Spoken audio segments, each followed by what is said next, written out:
bonsoir et bienvenue à ce temps de prière. Prions le Seigneur. Nous te rendons grâce, Dieu Tout-Puissant, de nous accorder la clarté de la lumière du soir alors que le jour est déjà sur son déclin. Et nous prions ta bonté infinie d'illuminer ainsi nos cœurs par la lumière de ton Saint-Esprit, tandis que la clarté de cette lumière nous enveloppe. Par Jésus le Christ, notre Seigneur. Amen. Louons le Seigneur en prenant un chant.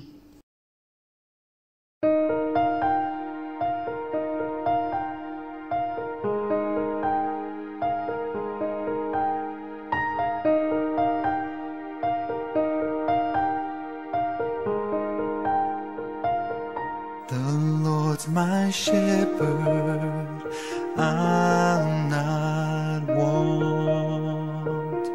He makes me lie in pastures green.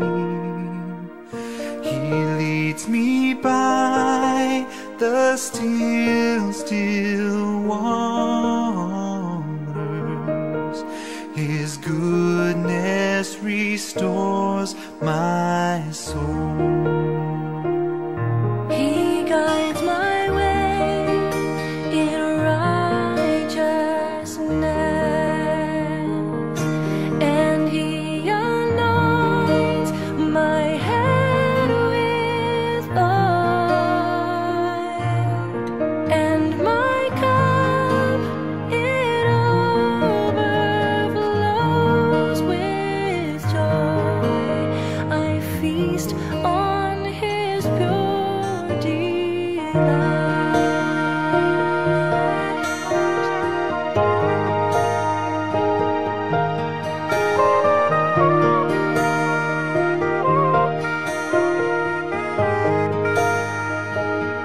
And though I walk the darkest The path, darkest I path, will not I fear will not the fear evil one. For you are with me, and your rod and staff are comfort I need to know. And I will trust in you alone. Yes, I will trust in you alone. For your endless mercy follows me. Your goodness will lead me home. You lead me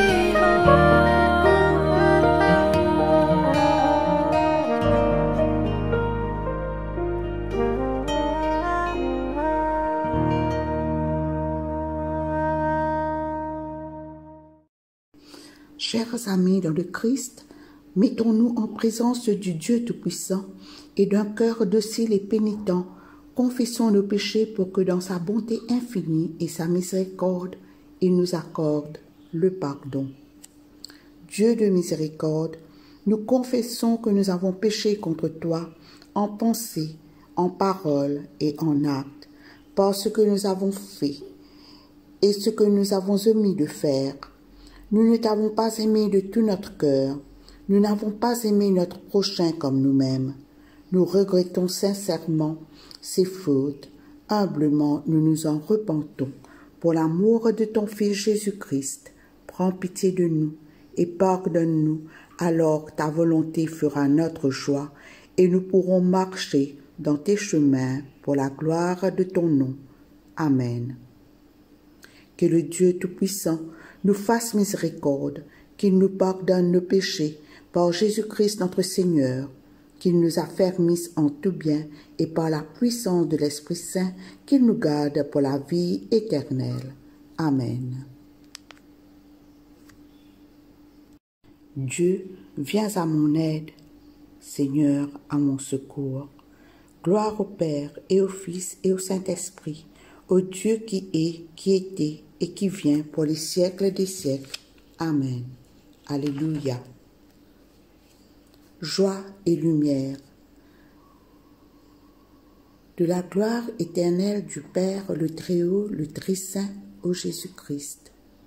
Parvenus à la fin de ce jour, contemplant cette clarté dans le soir, nous chantons le Père et le Fils et le Saint-Esprit de Dieu. Oui, tu es digne d'être chanté dans tous les temps par des voix sanctifiées, Fils de Dieu qui donne vie, tout l'univers te rend gloire. Gloire au Père et au Fils et au Saint-Esprit, pour les siècles des siècles.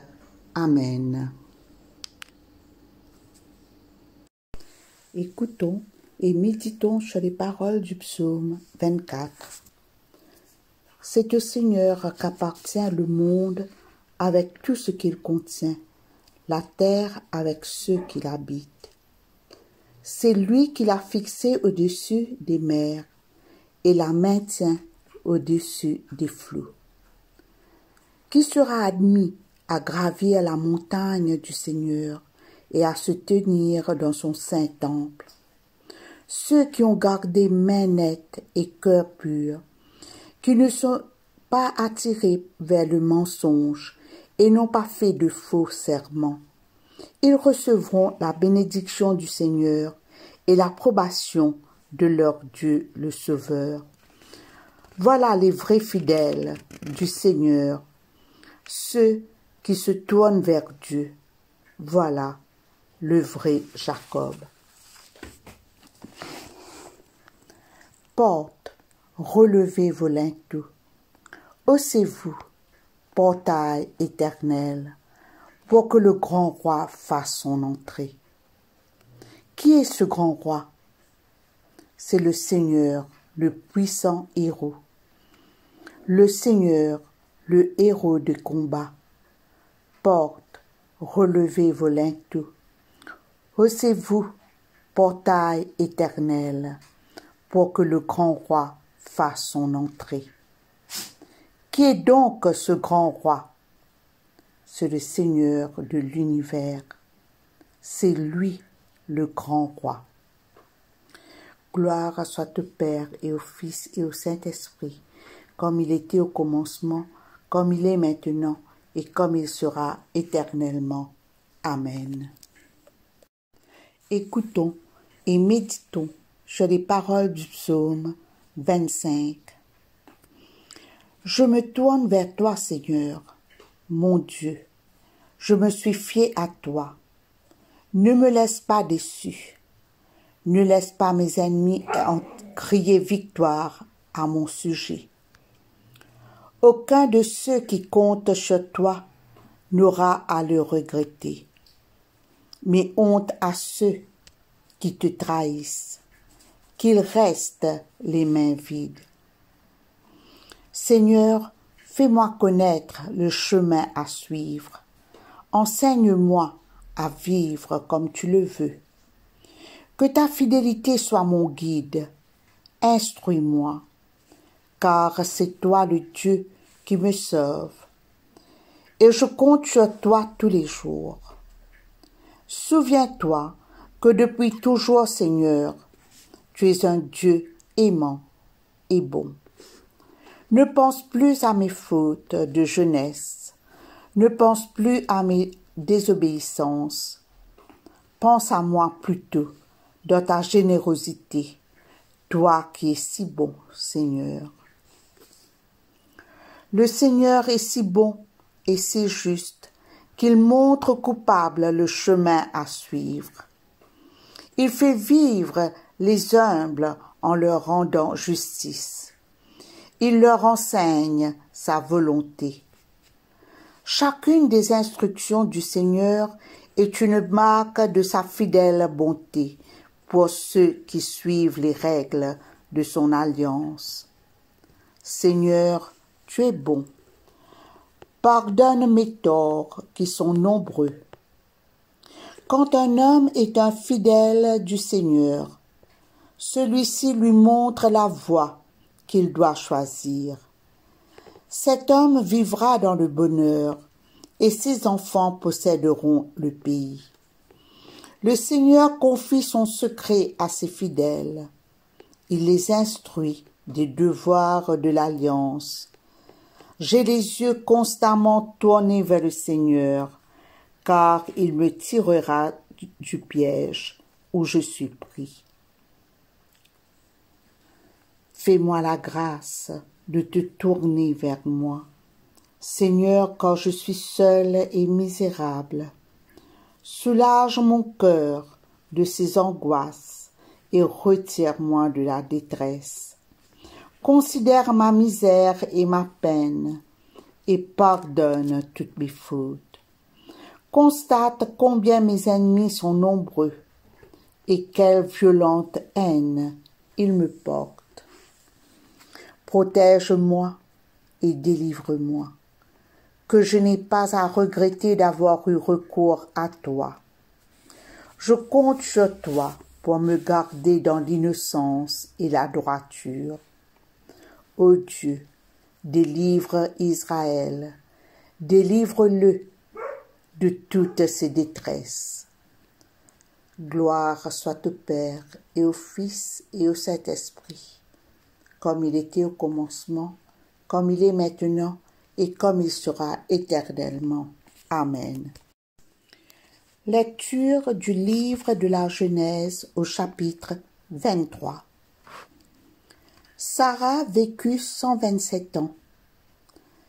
Elle mourut à Kiriath Arba, c'est-à-dire Hébrou, au pays de Canaan. Abraham célébra le deuil de sa femme et la pleura. Puis il quitta le lieu où était le corps de sa femme et alla parler aux descendants de Heth. Je ne suis qu'un étranger, un hôte de passage parmi vous. Accordez-moi la propriété d'un tombeau chez vous pour que je puisse y enterrer ma femme. Les descendants de Heth lui répondirent: Fais-nous l'honneur de nous écouter. Tu es parmi nous un chef béni de Dieu. Enterre ta femme dans le meilleur de nos tombeaux. Aucun de nous ne voudra te refuser son tombeau pour l'y enterrer. Abraham se leva et s'inclina profondément devant les descendants de Heth qui habitaient cette région, et leur dit: Si vous acceptez vraiment que j'enterre ma femme ici, veuillez intervenir en ma faveur auprès d'Éphron, fils de Sohar, pour qu'il me cède la grotte de Macpéla, qui lui appartient et qui se trouve à l'extrémité de son champ. Qu'il me la cède à sa vraie valeur en votre présence, afin que ce tombeau soit ma propriété. Éphron, le Hittite, se trouvait là au milieu de ses compatriotes. Il répondit à Abraham de manière à être entendu par tous les Hittites venus siéger à la porte de la ville. Fais-moi l'honneur de m'écouter, dit-il. Il n'est pas question de vendre le champ et la grotte qui s'y trouve. En présence de mes compatriotes, oui, je t'en fais cadeau. Tu peux y enterrer ta femme. De nouveau, Abraham s'inclina profondément devant les gens de la région. Puis il s'adressa à Éphron, de manière à être entendu de tous. « Je t'en prie, dit-il, écoute-moi. Je t'ai offert le prix du champ. Accepte cet argent pour que je puisse enterrer ma femme. » Éphron reprit: « Fais-moi l'honneur de m'écouter. Un terrain qui vaut 400 pièces d'argent entre toi et moi, c'est sans importance. Enterre donc ta femme. » Abraham donna son accord à Ephron et lui compta la somme dont il avait parlé devant ses compatriotes, 400 pièces d'argent, ayant cours chez les marchands. Dès lors, le champ d'Ephron, situé à Macpéla, à l'est de Mamré, la grotte qui s'y trouve, et tous les arbres situés à l'intérieur de ses limites devinrent la propriété d'Abraham. Tous les Hittites qui étaient venus à la porte de la ville en furent témoins. Après quoi, Abraham enterra sa femme Sarah dans la grotte du champ de Macpéla près de Mamré, c'est-à-dire Hébron, au pays de Canaan. Le champ et la grotte qui s'y trouvent cessèrent d'appartenir aux Hittites et devinrent avec leur accord la propriété d'Abraham pour qu'il puisse y enterrer ses morts. Ici se termine la lecture. Lecture de l'Évangile selon saint Matthieu, chapitre 28, les versets 16 à 20. Les 11 disciples se rendirent en Galilée, sur la colline que Jésus leur avait indiquée. Quand ils le virent, ils l'adorèrent. Certains d'entre eux, pourtant, eurent des doutes. Jésus s'approcha et leur dit, « Tout pouvoir m'a été donné dans le ciel et sur la terre. Allez donc auprès des gens de toutes les nations et faites d'eux mes disciples. Baptisez-les au nom du Père, du Fils et du Saint-Esprit, et enseignez-leur à pratiquer tout ce que je vous ai commandé. Et sachez-le, je vais être avec vous tous les jours jusqu'à la fin du monde. » Ici se termine la lecture. Voici quelques points à retenir. Ce passage de conclusion de l'Évangile de Matthieu se situe entre la résurrection et l'ascension de Jésus. Ce texte raconte la rencontre de Jésus avec ses disciples, qui n'est pas une rencontre à l'improviste, comme cela a été dans les autres cas précédents. Ces apôtres ont été les compagnons de Jésus, des témoins oculaires de toutes ses œuvres. Lors de cette rencontre, Jésus leur commande de devenir des messagers de la bonne nouvelle du salut. Ces apôtres, qui vont devenir des messagers, étaient des pécheurs, et ils ont accepté de suivre Jésus, comme nous le dit le chapitre 4 à partir du 19e verset. Ils avaient tout laissé derrière. Et le texte ce soir, Jésus leur ordonne de continuer la mission que lui-même a reçue de son Père. Au verset 19, Jésus envoie ses disciples en disant « Allez donc !» Cet envoi dans le monde pour porter la bonne nouvelle du salut est permanent pour l'humanité. Ce texte de l'Évangile est connu comme la Grande Commission. Cette transmission se fait de génération en génération. Nous aussi, la parole nous ordonne d'aller vers les autres, de les former, les baptiser, les enseigner, afin de faire d'eux les enfants de Dieu. En le faisant, la grande famille de Dieu sera élargie. Pour mener à bien cette mission, il nous faut avoir cette disponibilité et ce désir de s'engager. Dans ce monde actuel, sommes-nous toujours disponibles? Sommes-nous disponibles à nous engager dans le service, dans la mission, comme Jésus nous l'ordonne dans ce texte? Qu'est-ce qui nous empêche de nous rendre disponibles à être les messagers de la parole? Jésus nous encourage. Il nous dit de ne pas avoir peur. Il nous rassure de sa présence jusqu'à la fin des temps. Quelle belle assurance quand nous lisons le verset 20b qui nous dit ceci. Et sachez-le, je vais être avec vous tous les jours jusqu'à la fin du monde.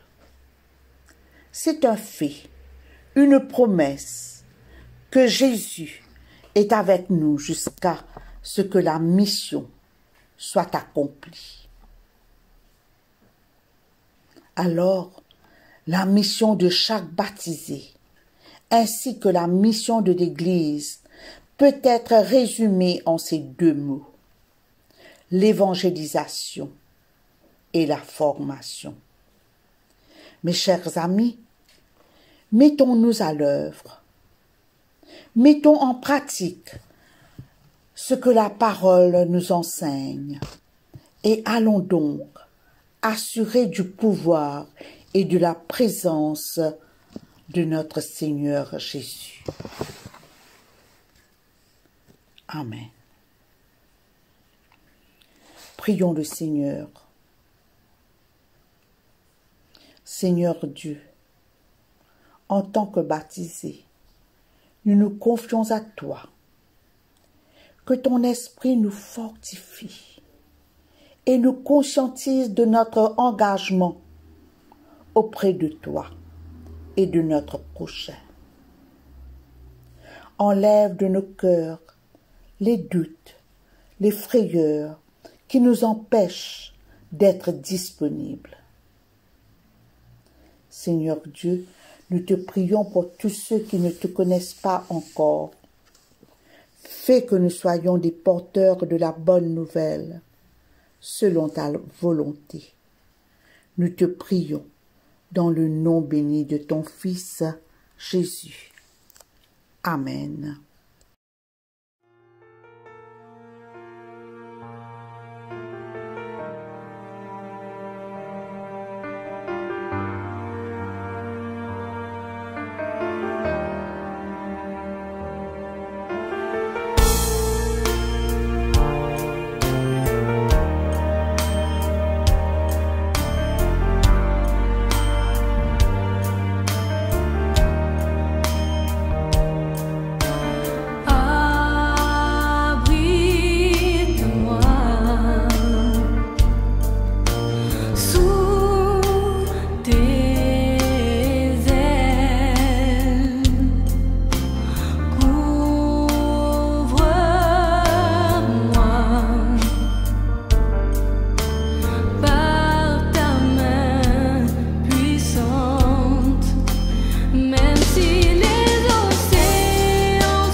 Le cantique de Siméon. Maintenant, ô Maître souverain, tu peux laisser ton serviteur s'en aller en paix selon ta parole, car mes yeux ont vu le salut que tu préparais à la face des peuples, lumière qui se révèle aux nations et donne gloire à ton peuple Israël. Gloire au Père et au Fils et au Saint-Esprit, pour les siècles des siècles. Amen. Je crois en Dieu, le Père Tout-Puissant, Créateur du ciel et de la terre, et en Jésus-Christ, son Fils unique, notre Seigneur, qui a été conçu du Saint-Esprit, est né de la Vierge Marie, a souffert sous Ponce Pilate, a été crucifié, est mort et a été enseveli, est descendu aux enfers, le troisième jour est ressuscité des morts, est monté aux cieux, est assis à la droite de Dieu le Père Tout-Puissant, d'où il viendra juger les vivants et les morts. Je crois en l'Esprit Saint, à la Sainte Église catholique, à la communion des saints, à la rémission des péchés, à la résurrection de la chair, à la vie éternelle. Amen. Nous disons la prière que Jésus lui-même nous a enseignée. Notre Père, qui es aux cieux, que ton nom soit sanctifié, que ton règne vienne, que ta volonté soit faite sur la terre comme au ciel. Donne-nous aujourd'hui notre pain de ce jour. Pardonne-nous nos offenses, comme nous pardonnons aussi à ceux qui nous ont offensés. Et ne nous soumets pas à la tentation, mais délivre-nous du mal, car c'est à toi qu'appartiennent le règne, la puissance et la gloire, dans les siècles des siècles. Amen. La série d'invocations A. Fais-nous voir, Seigneur, ton amour, et donne-nous ton salut. Revêt tes prêtres de justice, que tes fidèles crient de joie. Donne la paix, Seigneur, à toute la création. Toi seul peux nous donner de vivre en sûreté. Seigneur, sois le gardien de cette nation et guide-nous dans les voies de la justice et de la vérité. Que ton chemin soit connu sur la terre et ton salut parmi toutes les nations. Que le pauvre ne soit pas oublié pour toujours, que jamais ne périsse l'espoir des malheureux. Crée en nous un cœur pur, ô Dieu, que ton Saint-Esprit nous soutienne. Prions pour demander la protection divine. Ô Dieu, tu es la vie de tous les vivants, la lumière des croyants, la force de ceux qui peinent et le repos des défunts. Nous te rendons grâce pour les bienfaits de ce jour qui s'achève et nous implorons ta protection pour la nuit qui vient. Conduis-nous en sûreté jusqu'aux heures du matin. Nous te le demandons par celui qui est mort et ressuscité pour nous, ton Fils Jésus-Christ notre Sauveur. Amen. Demandons la présence du Christ. Reste avec nous, Seigneur, car il se fait tard, et déjà le jour baisse. Sois notre compagnon sur la route, enflamme notre cœur, ravive notre espérance pour que nous te découvrirons dans les Écritures et dans le pain partagé. Nous te le demandons dans ta tendresse. Amen. Nous disons l'action de grâce générale. Dieu Tout-Puissant, Père de miséricorde, nous te rendons grâce de ta bonté et de ton amour envers nous, tes serviteurs indignes, et envers tous ceux que tu as faits. Nous te bénissons parce que tu nous as créés, tu nous protèges et tu nous combles des bienfaits de cette vie.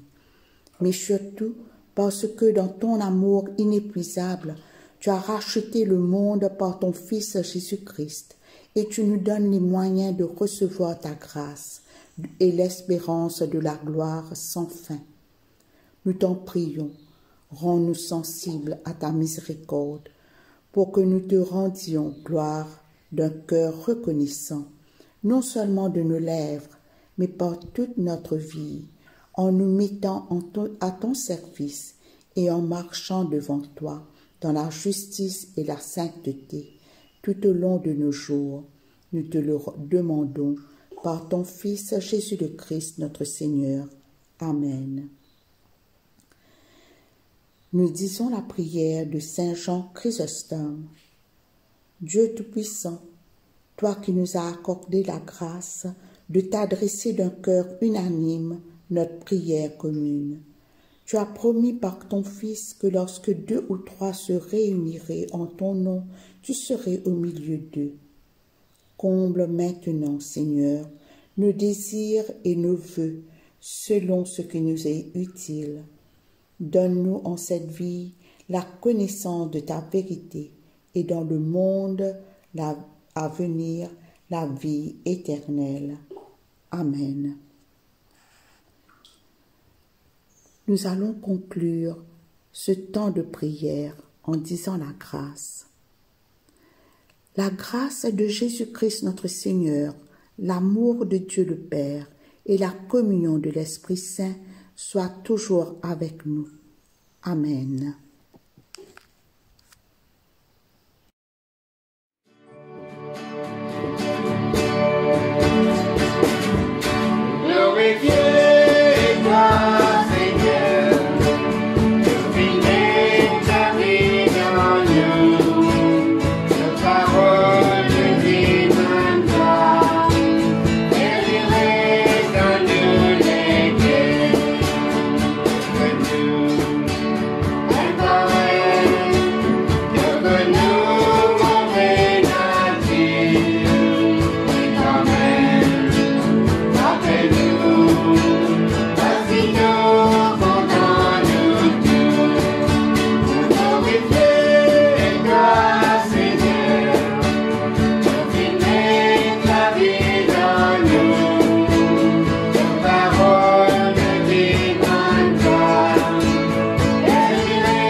We